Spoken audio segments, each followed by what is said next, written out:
she's going to lose herself. All that is important to her, everything, she'll lose. I hurt for her. It's a huge loss for her. It's a huge loss for the world as far as I'm concerned. Oh, it was unreal. I made a living through my brain. People used to joke that I was a brain with a body attached. So it's ironic, right? The disease that finally gets me is when it gets my brain, the strongest muscle I had. I became chancellor of the University of Denver in 2014, and I was the first woman chancellor.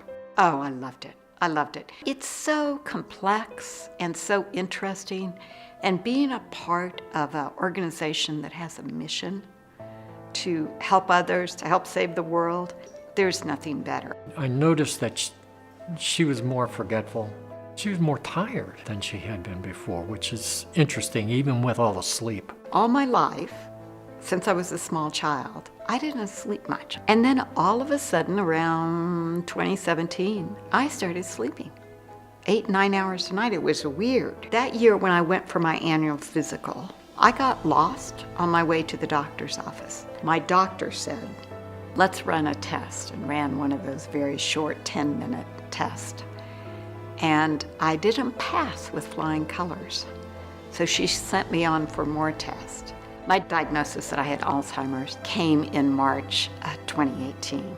I informed the board chair in April and then told the board of trustees that I would be stepping down in July. One of the things with Alzheimer's is that you've got to remove the pressure.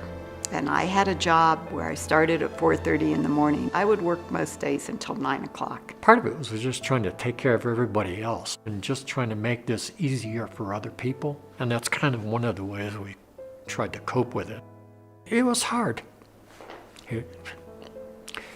Partly because we didn't know what to expect. We didn't know how much good time we have. My wonderful neurologist, she told me I had Alzheimer's, and then she wrote my prescription. And the prescription begins, live with joy. That's entered in my medical record. So I took up art. She talked about how you have to form new neural pathways, and art can do that. Exercise. I've always kind of been disciplined about exercise, but I didn't have too much time to do it. I'm really a big believer in the diet to help. It's a Mediterranean modified diet to help with the inflammation. I'm going to be forever grateful for our primary care doctor. Without that kind of care and support, you don't know about what's going on until it's way too late. And you've missed all the time, the good time you could have had together. And that's simply not fair. It's not right. One of the reasons I have chosen to become an advocate about Alzheimer's is not only for early detection, but to fight the stereotype. I've told people that I have Alzheimer's and they start speaking louder to me. I'm not deaf. I have Alzheimer's, right? Or they speak to my husband because surely I can't understand. I mean, there's a image in our society that the end of Alzheimer's is what you have the moment you get diagnosed. It didn't take me long, but it took me a while to get my arms around that and decide that the only way to deal with that stereotype is to be a counter-revolutionary against it. But I want to do all I can for that research.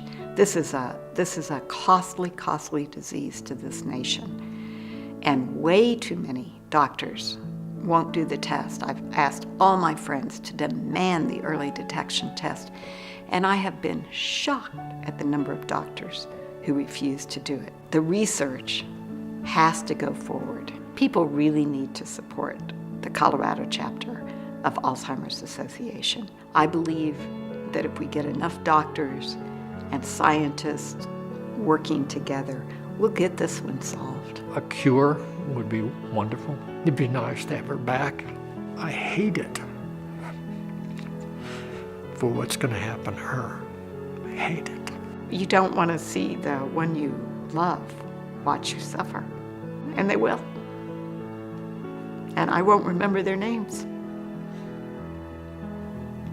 Every night I say a prayer before I go to sleep for all those people who have Alzheimer's out there. We know what's coming. I don't look forward to it. We'll do this with grace and dignity.